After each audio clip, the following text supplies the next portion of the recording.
Fala pessoal, beleza? Professor Ivo Martins na área, hoje trazendo informações importantes, né, a respeito de uma atualização legislativa que certamente vai cair na sua prova. Eu estou me referindo à Lei Henri Borel, a Lei 14.344 de 2022, uma lei importante que traz aspectos de direito material e de direito processual. Você sabe, no direito material, no direito penal, que aquilo que é prejudicial, ele não retroage, né? A lei penal nunca retroage, salvo quando é para beneficiar. O que não acontece aqui na Lei Henri Borel, né, em alguns dispositivos, como por exemplo na criação, né, de mais uma qualificadora lá no homicídio qualificado, que é quando este ocorre, né, contra menor de 14 anos, enfim. Entretanto, traz aspectos também de direito processual, como a criação de medidas protetivas que vai abraçar processos criminais que já se encontram em andamento. Afinal, a lei processual penal, ela entra em vigor e atinge todos os processos em curso em face do princípio do tempus regit actum, né? Uma lei bastante interessante que a gente vai começar a trabalhar a partir de agora. Para você que quer me seguir, né? @DeltaIvoMartins lá no Instagram, pode mandar a sua dúvida, caso não queira encaminhar na central de dúvidas, né, da nossa plataforma, apesar de que a central de dúvida é o canal correto, né, o canal em que os nossos atendentes vão repassar as dúvidas para os professores vão respondendo. Mas se você quiser uma dúvida mais imediatista, me manda lá no Instagram e a gente vai conversando. O negócio é você sanear todas as suas dúvidas para que você possa compreender o conteúdo bacana e desenvolver na hora da sua prova para você garantir a sua aprovação. Beleza aí, galera? Tranquilo? Então vamos lá. O que é a Lei Henri Borel, a 14.344 de 2022? O que ela faz? Já diz o artigo 1º da respectiva lei na tela para você, ó. Ela cria mecanismos de prevenção para o enfrentamento da violência doméstica e familiar contra a criança e do adolescente, fazendo face, meus amigos, ao mandado constitucional lá do artigo 226 e 227 da Constituição Federal, promovendo, portanto, aqui modificações, anotem, olha aí, ó, no Código Penal, promovendo modificações na Lei de Execução Penal, promovendo modificações no Estatuto da Criança e do Adolescente, promovendo modificações, aqui um ajuste técnico na Lei dos Crimes Hediondos e ainda na Lei 13.431 de 2017, né, a lei que trata efetivamente e que cria, né, um sistema de garantias de direitos para a criança e o adolescente vítima ou testemunha de violência doméstica ou familiar, beleza? Então essa é o escopo, né? Esse é o escopo da Lei Henri Borel, a Lei 14.344 de 2022, que ficou conhecida em face daquele evento fatídico que aconteceu lá com o vereador Jairinho, padrasto do Henri Borel, e com a madrasta dele, né, Monique, eu acho que é o nome dela, enfim, não sei, não me recordo o nome dela, mas que foram presas, enfim, um evento fatídico, lamentável que aconteceu com essa criança saudável lá no Rio de Janeiro, né, que foi homenageada, né, homenageada na verdade não, né, tudo ocorreu em face, efetivamente, né, do fato que vitimou essa criança lá na nossa lei 14.344 de 2022. Beleza, então, galera, vamos trabalhar, sobretudo, aqueles aspectos mais importantes, né, da novel legislação, e a gente começa tratando aqui com vocês, percebam na tela aí, ó, da nova redação estatuída lá no artigo 28 da Lei 13.431. O que é a Lei 13.431, meus amigos? Ela, como eu falei, estabelece o sistema de garantias e direitos da criança e do adolescente vítima ou testemunha de violência. Ela é uma legislação importante que agora passou a ter o artigo 28 acrescido de uma maneira mais abrangente. Perceba a redação anterior aí na tela. Você não tinha um inciso 5º no artigo 28, que foi criado justamente com o advento da Henri Borel. Perceba aqui, perceba o seguinte, para os efeitos desta lei anteriormente, né, sem prejuízo da tipificação de condutas criminosas, são formas de violência. E aqui, meus amigos, é bom até consignar com vocês o seguinte, a Lei Henri Borel, ela tem um arcabouço muito parecido com a Lei Maria da Penha, né? A Lei Maria da Penha, portanto, que traz mecanismos, né, de proteção à mulher vítima de violência doméstica e familiar, ela é, muitas das vezes, acabando por reproduzir os seus dispositivos na Lei Henri Borel, né? E tal como aconteceu aqui com a 13.431. Veja, são formas de violência, até para poder fazer face àquele artigo 7º da Lei Maria da Penha. Violência física, violência psicológica, violência sexual, violência institucional, né? Violência institucional é aquela situação em que a vítima, por exemplo, imagina, de violência doméstica, chega numa delegacia, né? Vítima de violência doméstica, e o pessoal da delegacia acaba tratando-a de maneira inadequada e ela acaba se revitimizando, né? O que a gente chama aí, dentro do estudo da criminologia, de vitimização secundária, né? Além da violência institucional, foi criado, e agora perfaz, na 13.431, a chamada violência patrimonial. E o que é violência patrimonial agora? Relacionada, meus amigos, aqui à criança e ao adolescente, tá? Com dispositivos parecidos ao que acontece lá na Lei Maria da Penha. Olha em que consiste a violência patrimonial. Qualquer conduta que configure retenção, subtração, destruição parcial ou total de seus documentos pessoais, bens, valores e direitos ou recursos econômicos, incluídos os destinados a satisfazer suas necessidades, desde que a medida não se enquadre como educacional. Note, estou falando aqui, de direitos da criança e do adolescente, portanto, mais uma forma de violência definida em lei, tá? Assim como ocorre na Lei Maria da Penha, agora criança e adolescente também têm estatuídos de forma clara, com a inclusão do inciso 5º lá no artigo 4º, né?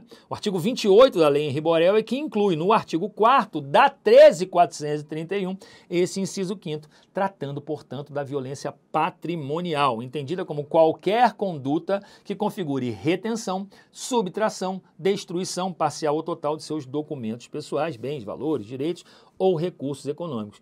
Enfim, fazendo face aí àquela proteção devida à criança e ao adolescente. Beleza? Primeira modificação importante ocorre, portanto, na Lei 13.431.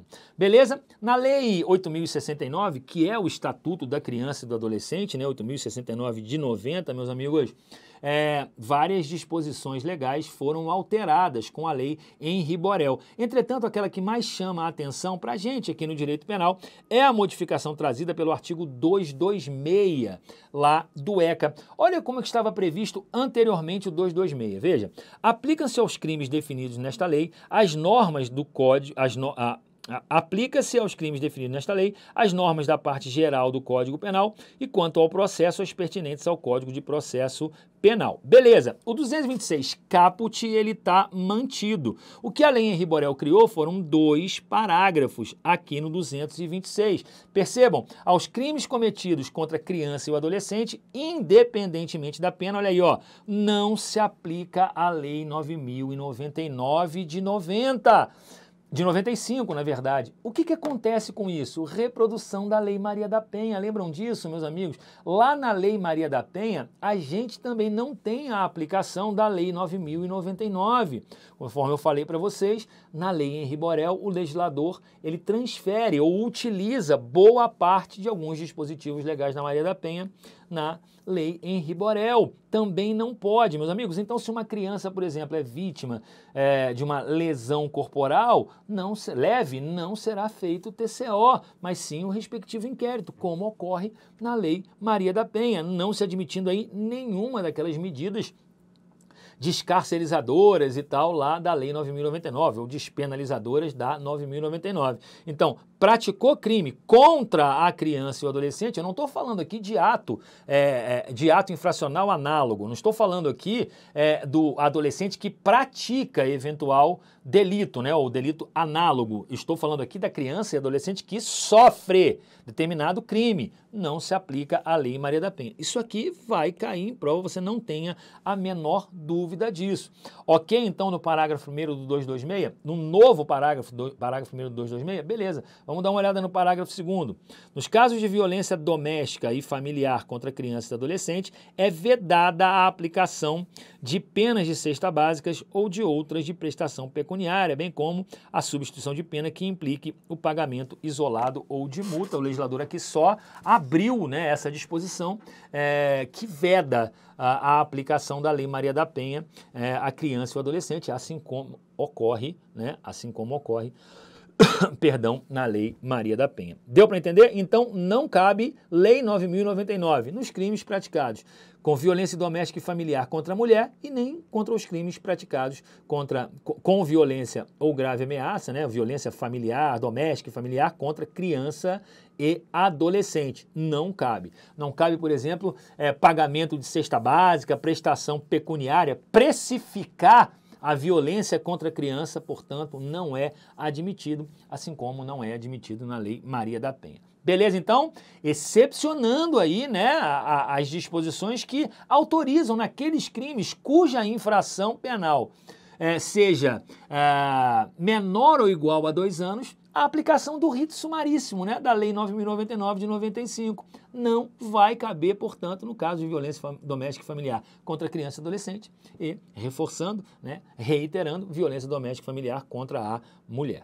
Fácil de perceber, meus amigos? Tranquilo? Informação que vai cair na sua prova, não tire isso de mente. Beleza? Avançando um pouco mais no nosso estudo, a gente tem modificação legislativa, aí, uma atualização importante na nossa LEP, na Lei de Execuções Penais, a Lei 7.210, ocasião em que o legislador cria, de alguma forma, aí, uma limitação, né, de final de semana, por exemplo, que trata, né, dessa perspectiva de limitação, né, de restrição de direito, e aqui ele reforça isso, criando um parágrafo único, na verdade, modificando o parágrafo único do artigo 152. Vamos dar uma analisada como era o parágrafo único do 152 e agora como é o parágrafo único do artigo 152, na tela aí para você.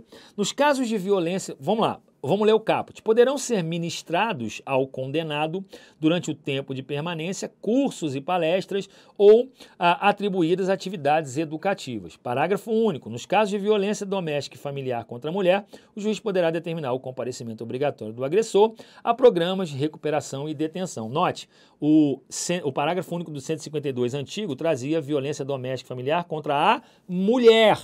Olha o que acontece agora no novel parágrafo único do 152. Nos casos de violência doméstica e familiar contra a criança, o adolescente e a mulher, e de tratamento cruel ou degradante ou de uso de formas de violenta educação, correção e disciplina contra a criança e o adolescente, o juiz poderá determinar o comparecimento obrigatório do agressor a programas de recuperação e reeducação. O que quis aí o legislador? Aumentar o espectro de abrangência da nova lei, possibilitando também a aplicação, na verdade, desse comparecimento obrigatório do agressor a crimes relacionados à violência doméstica e familiar contra criança e adolescente, não só a mulher.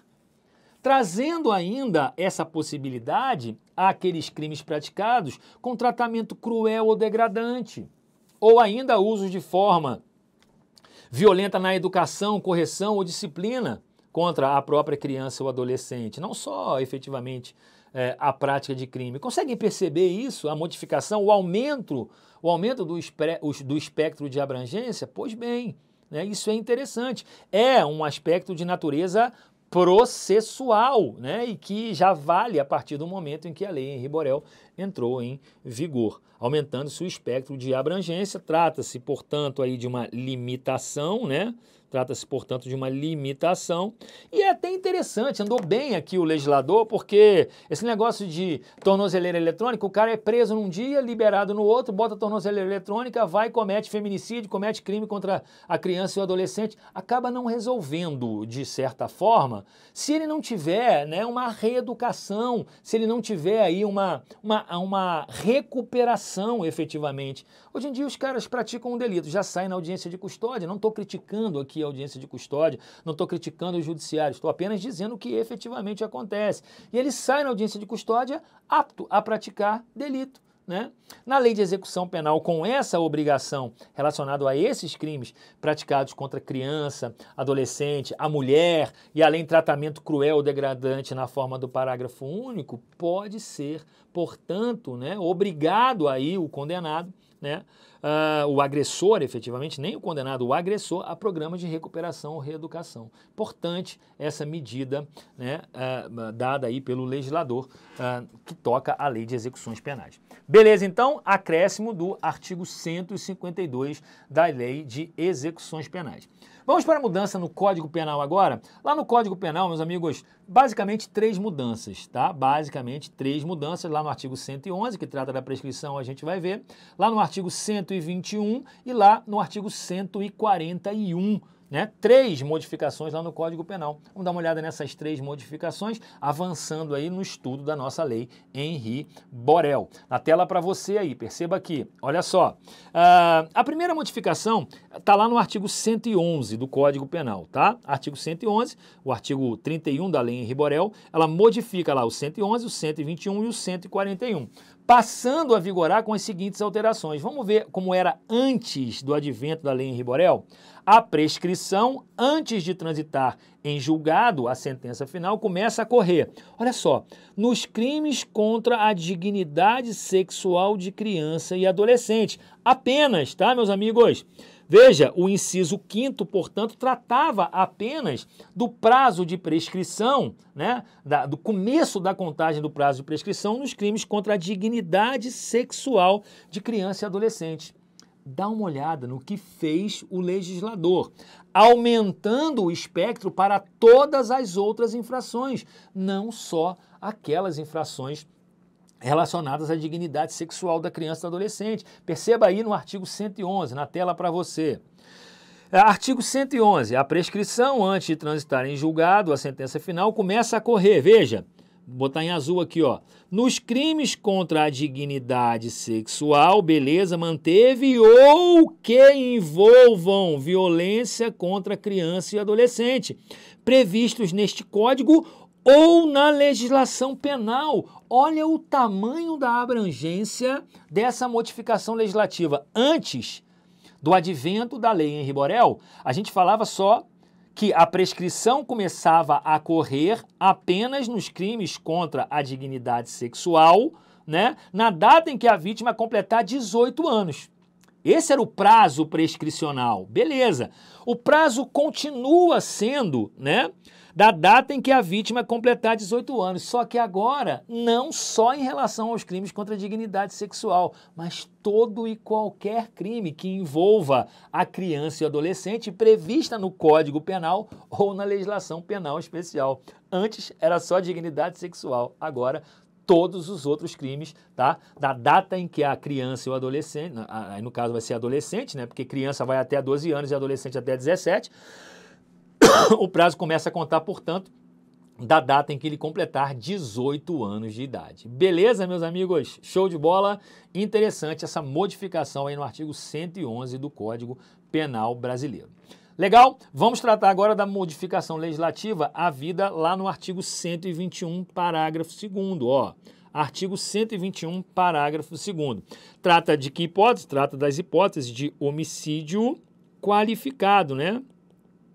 Homicídio qualificado. São várias as hipóteses de homicídio qualificado e até o advento da lei, ó, eu tinha aqui 8 incisos relacionados a circunstâncias qualificadoras do delito de homicídio. O que o legislador fez? Criou a 9ª qualificadora para o crime de homicídio. Homicídio praticado contra menor de 14 anos, tá? Agora aqui já cabe uma informação interessante, que é a seguinte. Note que eu tenho uma causa de aumento de pena no homicídio doloso quando ele é praticado contra a vítima menor de 14 anos. E aí você pergunta, professor, então foi revogada a majorante? Não, não foi revogada a majorante. Por quê? Porque esta condição da qualificadora é a razão pela qual o cidadão pratica o homicídio, ou seja, ele só está matando a vítima porque ela é menor de 14 anos. Essa é a condição, é o motivo determinante por meio do qual o agente pratica o delito. É diferente da majorante lá do parágrafo 4º, porque lá ele pratica o homicídio porque ele não gosta da mãe, por exemplo, né? Ele quer atingir a mãe e mata a criança que é menor de 14. O motivo determinante não é a idade da vítima. Ela só é majorada porque a vítima é menor de 14, lá no parágrafo 4º. Aqui não. Aqui a condição, o motivo determinante é o só fato dela ser menor de 14 anos. Porque você pode pensar que a gente está tratando de bis in idem, mas não é, são situações distintas, beleza? Então a primeira modificação aí no artigo 121 é justamente, né, a criação desta desta qualificadora estatuída no inciso 9º do artigo 121, parágrafo 2º. O que o legislador fez com a pena também lá no parágrafo 2º-B? Ó? A pena do homicídio contra menor de 14 anos é aumentada de 1/3 até a metade se a vítima é pessoa com deficiência ou com doença que implique o aumento de sua vulnerabilidade. Então veja, ele está fazendo face justamente a essa novel disposição aqui. Claro que tudo isso tem que estar na esfera de conhecimento do agente que pratica o crime, senão não há falar-se, né, em responsabilização. Tem que estar na cabeça dele, não posso responsabilizá-lo objetivamente, e sim subjetivamente. Isso é máxima no direito penal.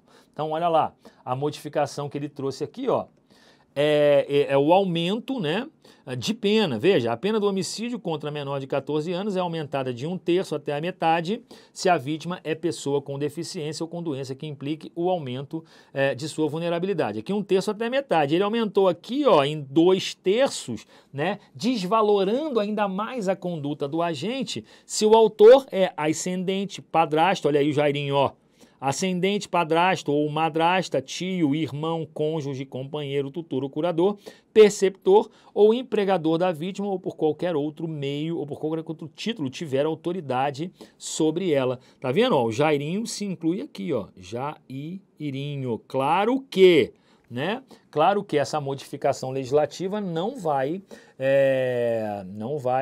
abraçá-lo, né? Essa modificação não vai abraçá-lo, e sim aquelas pessoas que praticarem o delito do advento da lei em diante. Não vai abraçar o Jairinho. O Jairinho ainda vai responder com a majorante do parágrafo 4º. Beleza, meus amigos? Tranquilo? Então, o que o legislador fez no artigo 121?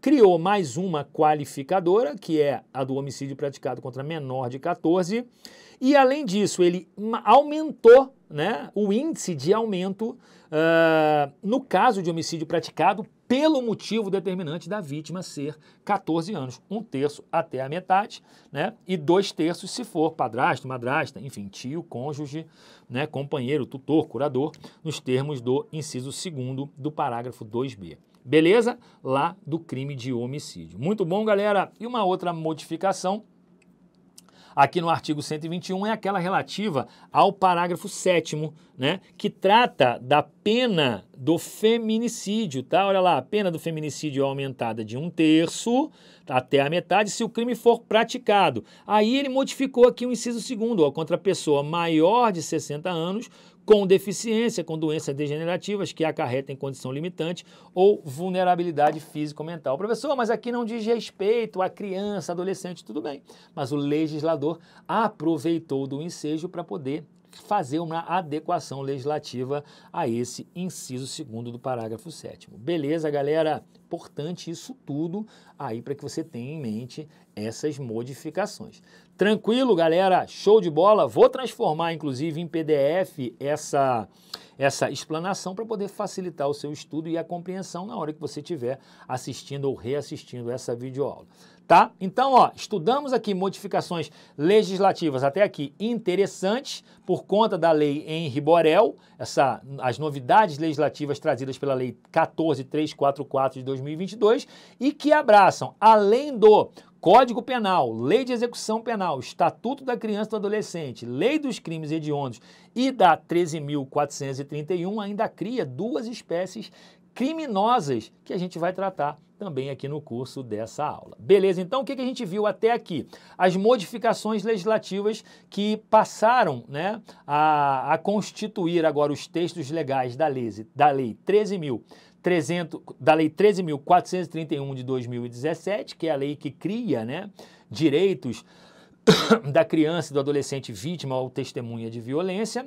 Tratamos também das modificações legislativas, aquela mais importante, aquela estatuída lá no 226 do ECA, onde foram criados parágrafo 1º e 2º, né, no artigo 226. Tratamos da modificação, do aumento do espectro de abrangência do parágrafo único do artigo 152 da LEP, no que toca, né, ao comparecimento obrigatório do agressor a programas de recuperação e reeducação, né, trazendo lá uma limitação imposta aos agressores, e estamos tratando das modificações havidas lá no Código Penal, basicamente em 3 artigos. Artigo 111, que trata também de um espectro de abrangência relacionada ao prazo de prescrição, não só aos crimes contra a dignidade sexual da criança e do adolescente, mas todos os outros crimes além deste, né? Suscitando aí que o prazo começa a contar quando ele atinge 18 anos, né? Tratamos da modificação, estamos tratando da modificação do artigo 121 com a criação de um inciso 9º ao parágrafo 2º, que trata do homicídio qualificado, um índice maior, né, de aumento de pena quando o homicídio é praticado pelo motivo determinante da vítima menor de 14, né? Tratamos também de um índice maior ainda de 2/3 quando o autor é padrasto, pai, enfim, tutor, curador, preceptor, empregador, como a gente viu.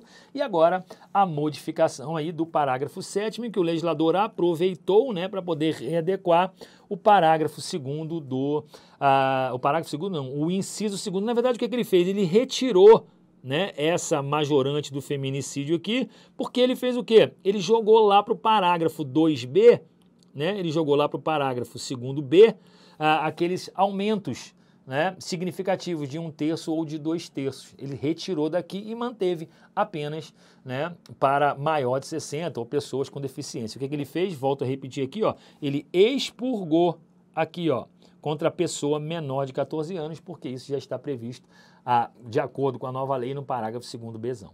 Deu para entender aí, galera? Tranquilo? E mais uma modificação no Código Penal, na tela aí para você. O que o legislador fez?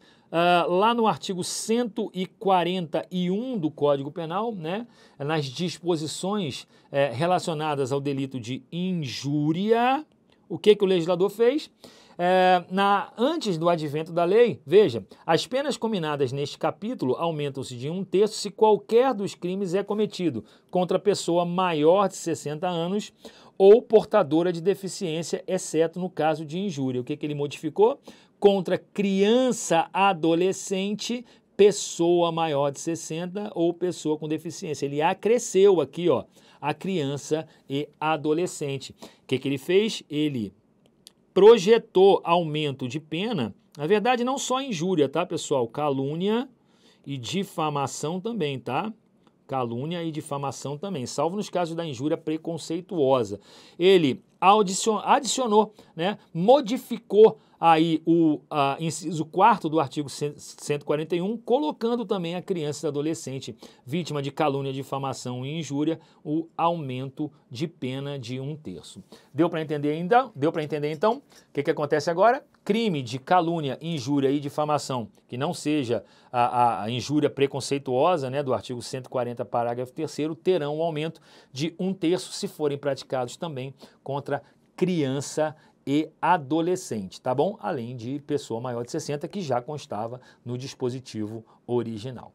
Fácil, meus amigos, tranquilo até aqui, muito bom, informações importantes aí que certamente vão cair na sua prova, tá bom? Mas não terminam aí as atualizações legislativas. Tem um ajuste técnico na Lei dos Crimes Hediondos que eu quero que você perceba aqui.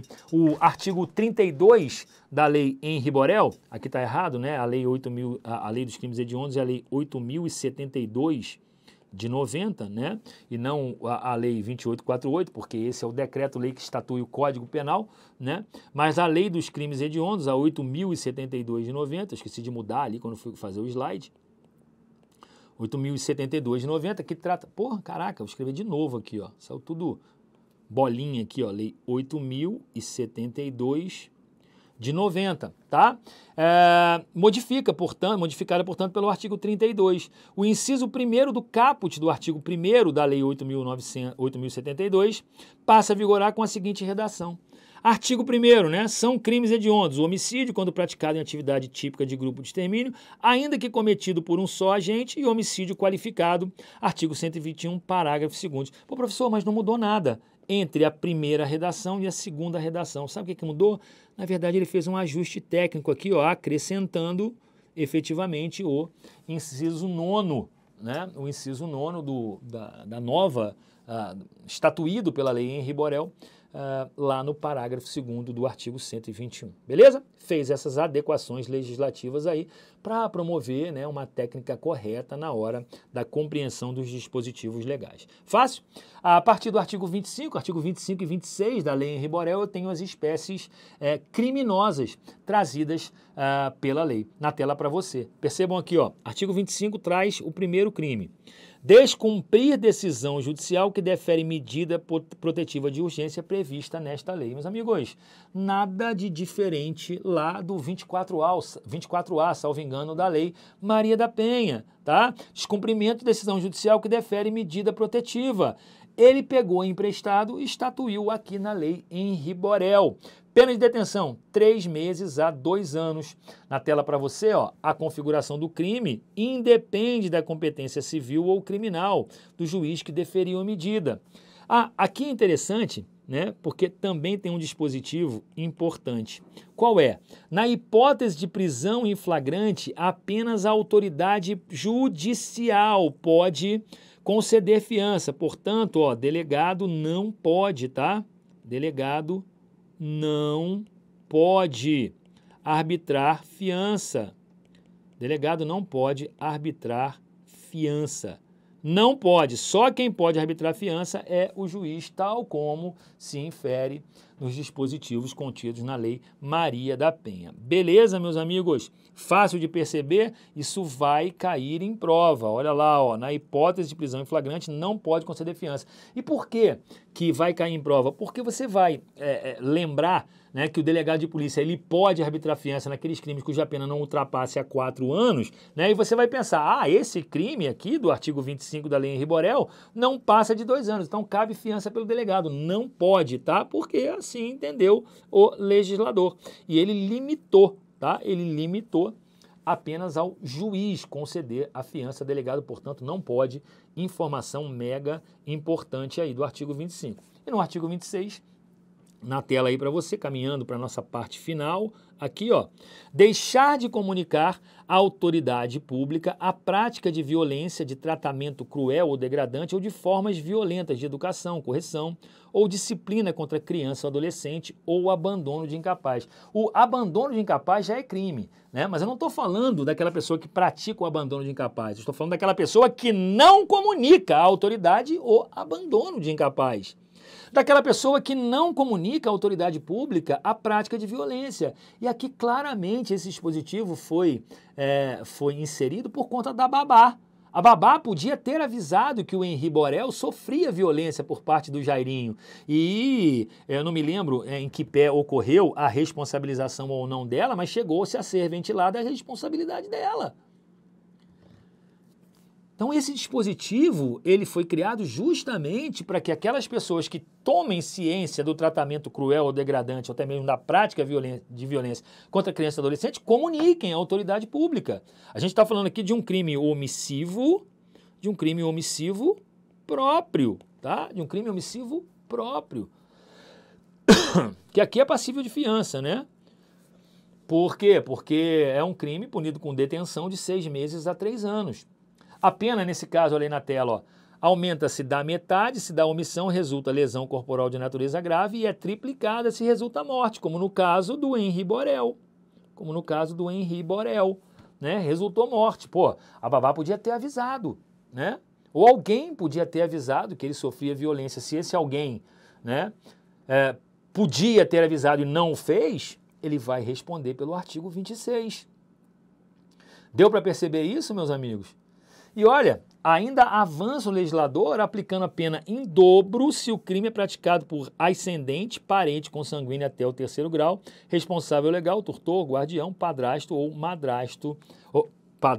madrasta da vítima, ou seja, abraçou todos os aspectos inerentes ao fato de ter que haver a comunicação à autoridade pública. Não deixem de perceber isso, porque isto vai cair em prova, tá, meus amigos? Show de bola? Olha aí, artigo 33, mais uma disposição interessante. Aos procedimentos regulados por esta lei, aplicam subsidiariamente no que couber as disposições da Lei 8.069, do ECA, né, da Lei 11.340, Maria da Penha, que serviu de base para o advento desta lei, e da 13.431, que cria, né, os mecanismos de proteção, né, observância de direitos e garantias da criança e do adolescente. A lei teve uma vacácio de 45 dias. Beleza, galera? Show de bola. Olha, quero agradecer imensamente a participação aí, né? A audiência de todos vocês, esperando encontrá-los em oportunidade recente. Qualquer dúvida, deixem aí na central de dúvida ou pode entrar em contato comigo. A gente se vê.